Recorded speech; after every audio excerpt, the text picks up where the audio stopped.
रब ने फरमाया इकरा पढ़िए। आज आप अपने हालात का जायजा लें।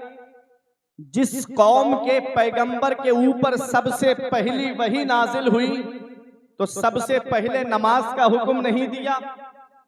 होना तो ये चाहिए था कि इबादत में सबसे अहम इबादत नमाज है। अल्लाह फरमाता अकीमुस सलात, नमाज कायम रखो। नमाज का पहले हुक्म नहीं आया। होना ये चाहिए था कि नमाज के बाद रोजे का हुक्म है। होना तो ये चाहिए था कि रब इरशाद फरमाता या अय्युहल लजीना आमनू कुतिबा अलैकुमुस सियाम कमा कुतिबा अलल लजीना मिन क़ब्लिकुम लअल्लकुम तत्तकून।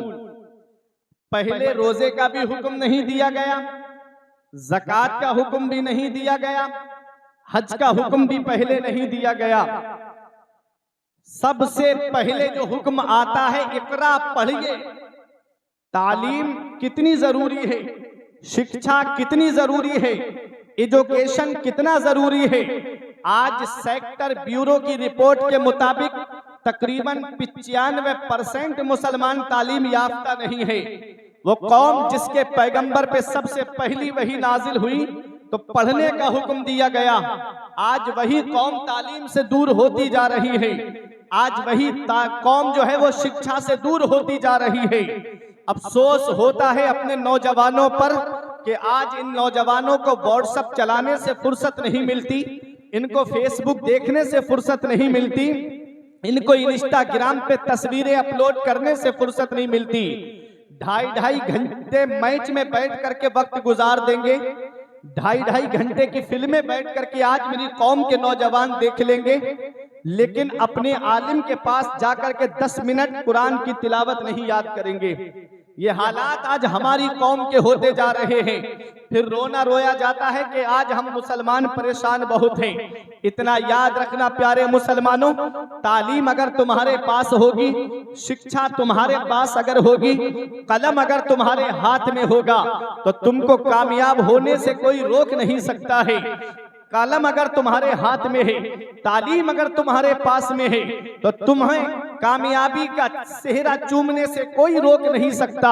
आओ मैं आपको बताता हुआ चलूं, पैगंबर इस्लाम ने जब ऐलान नबूवत फरमाया तो कितने लोग लिखना और पढ़ना जानते थे। ये उलमाए किराम तशरीफ फरमा है, 17 लोग मक्के में, पूरे मक्के में लिखना और पढ़ना जानते थे। मेरे आका ने जब मक्के से हिजरत करके मदीना तशरीफ लाए, मेरे आका हुजूर सल्लल्लाहु ताला अलैहि वसल्लम कि जैसा पैगंबर कोई दिखाओ। मेरे आका की शान तो जरा देखो। जंगे बदर में जो कैदी गिरफ्तार हुए तो नबी ने इरशाद फरमाया उनसे कि तुम में जो लिखना और पढ़ना जानता है, अगर मेरे 10 जानिसारों को लिखना पढ़ना सिखा दे तो मैं उसे आजाद कर दूंगा। ये मेरे आका की शान है। और तारीख बताती है पैगंबर ने कैसे तालीम को आम किया, पैगंबर इस्लाम ने कैसे कलम सहाबाए किराम के हाथ में अता फरमाया। तारीख उठा करके आप देखिए, जब आका इस दुनिया जाहिरी से तशरीफ ले गए, अरे जब ऐलान नबूवत फरमाया तो सिर्फ 17 लोग लिखना और पढ़ना जानते थे, और जब आका इस दुनिया जाहिरी से तशरीफ ले जा रहे हैं तो तकरीबन 1.25 लाख के हाथ में कलम था, 1.25 लाख तालीम याफ्ता थे। हजरत अबू बकर सिद्दीक के दौर से लेकर के हजरत अली शेर खुदा के दौर तक, मौला अली शेर खुदा के दौर तक, न मर्दों में कोई मर्द अनपढ़ था और न औरतों में कोई औरत अनपढ़ थी। जहां मर्द अपने वक्त के मुफ्ती थे, वहीं औरतें अपने घरों के अंदर अपनी वक्त की मुफ्तियां थी। अल्लाह अकबर। इस तरह से अपने बच्चों की तरबियत की है, इस तरह से अपने बच्चों को तालीम के रास्ते पे लाया गया है। और 1200 साल तक मुसलमानों के सर पे जो कामयाबी का सेहरा रहा, उसकी वजह यही है कि हम तालीम से जुड़े रहे, हम शिक्षा से जुड़े रहे, हम एजुकेशन से जुड़े रहे। 1200 साल तक कामयाबी का सेहरा हमारे सर पे रहा। लेकिन हुआ क्या, आज कुरान की तालीम से हम दूर हो गए। आज हम अपने बच्चों को कुरान पढ़ने के लिए मदरसा नहीं भेजते, इल्ला माशाअल्लाह जो लोग हैं वो मदरसा भेजते हैं। लेकिन आप देख लो, अमीरों के बच्चे मदरसे में पढ़ते हुए नहीं मिलेंगे, गरीबों के बच्चे मदरसे में आपको पढ़ते हुए मिलेंगे। या ऐसा अमीर जिसको अल्लाह ने तौफीक दी है, जिसको अल्लाह ने ये तौफीक अता फरमाई है, जिसे दीन से मोहब्बत है, जिसे दीन से रगबत है, वो अपने बच्चों को मदरसा पढ़ने के लिए भेजते हैं। मैं बताऊं कुरान कितना जरूरी, कुरान की तालीम कितनी जरूरी है। कुरान क्या है? कुरान को अगर क़रा यक़राउ क़रअन व क़िरातन से मुश्तक़ माने तो इसके माना आते हैं ऐसी किताब जिसकी बार बार तिलावत की जाए, जिसकी तिलावत कभी बंद ना हो। अब दुनिया के अंदर सारी किताबें आप देख लीजिएगा, कोई किताब इतनी नहीं पढ़ी जाती है जितना कुरान पाक पढ़ा जाता है। जितनी कुरान की तिलावत होती है इतनी दुनिया में किसी किताब को नहीं पढ़ा जाता है। आज तारीख उठा करके देखिए, 5 वक्त की नमाज में कुरान पढ़ा जाता है। घर नया बने कुरान ख्वानी हो तब कुरान पढ़ा जाता है। कोई नई गाड़ी खरीद के लाए बरकत के लिए कुरान पढ़वाता है। आज अगर कोई नई दुकान रखे तो बरकत के लिए कुरान पढ़वाता है। वो कुरान जितना कुरान पढ़ा जाता है इतनी दुनिया में कोई किताब नहीं पढ़ी जाती है। अगर कुरान को क़रा यक़राउ क़रअन व क़िरातन से मुश्तक़ माने तो इसके माना आते हैं ऐसी किताब जिसकी बार बार तिलावत की जाए, जिसकी तिलावत कभी बंद ना हो। और अगर कुरान को क़रा यक़राउ क़रअन से मुश्तक़ माने तो इसके माना आते हैं मिलाने वाली। मेरे आका हुजूर सल्लल्लाहु ताला अलैहि वसल्लम ने इरशाद फरमाते हैं, कुरान अल्लाह की वो रस्सी है जिसका एक सिरा कुरान पढ़ने वाले के हाथ में होता है और दूसरा सिरा अल्लाह के दस्ते कुदरत में होता है। कुरान बंदे को मौला से मिला देता है, कुरान बंदे को परवरदिगारे आलम से मिला देता है। अल्लाह अकबर, ये हमारा कुरान है। हीरे कुरान के अंदर मौजूद है, मोती कुरान के अंदर मौजूद है, सदफ कुरान के अंदर मौजूद है, गौहर कुरान के अंदर मौजूद है। और जिस मरीज को दुनिया के डॉक्टरों ने लाइलाज कर दिया हो उसकी शिफा भी कुरान के अंदर मौजूद है। अल्हम्दुलिल्लाह, ये पलिया कला का जलसा है, मोहल्ला माही गिरान का ये जलसा है।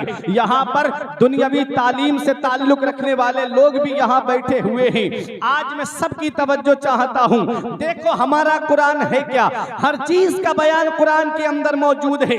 इमाम गजाली का नाम आपने सुना होगा। ये इमाम गजाली जिन्होंने तसव्वुफ में भी किताबें लिखी हैं, जिन्होंने जो अपने वक्त के मुजद्दिद कहलाए जाते हैं, वो इमाम गजाली है। उनके पास में एक गैर मुस्लिम आता है, मुसलमान नहीं, उलमा की तवज्जो, गैर मुस्लिम आता है और आकर के एक सवाल करता है, ए इमाम गजाली, तुम्हारा कहना है कि कुरान के अंदर हर चीज का बयान मौजूद है।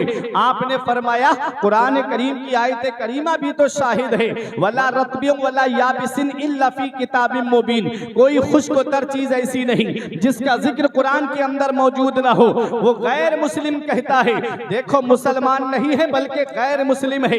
आज हम कुरान पढ़ते हैं तो रस्मी तौर पे कुरान पढ़ते हैं, किसी का इंतकाल हो जाए तब कुरान पढ़ते हैं। अगर घर में थोड़ी देर के लिए तिलावत की नीयत से बैठ गए तब हम कुरान पढ़ते हैं। और गैर मुस्लिम जब कुरान पढ़ता है तो उसमें से कुछ निकालने के लिए पढ़ता है।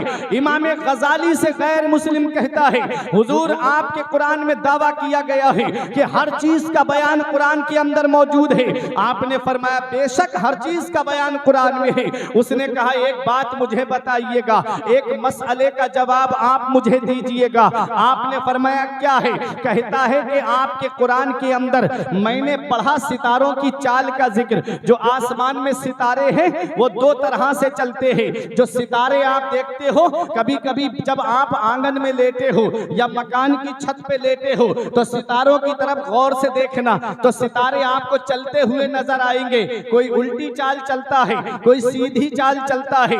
ये सितारे दो तरह से आसमान में चलते हैं, एक उल्टी चाल चलते हैं, दूसरे सीधी चाल चलते हैं। एक पॉजिटिव अंदाज में चलते हैं, दूसरे नेगेटिव अंदाज में चलते हैं। एक मुस्बत चाल चलते हैं, दूसरे मनफी चाल चलते हैं। एक सीधी चाल चलते हैं, एक उल्टी चाल चलते हैं। इमाम गजाली से गैर मुस्लिम कहता है, हुजूर जरा ये तो बताइए, आपके कुरान में हर चीज का बयान जब मौजूद है तो मैंने सितारों को की चाल का जिक्र कुरान में पढ़ा है तो मुझे सीधी चाल का जिक्र मिला है, उल्टी चाल का जिक्र नहीं मिला है।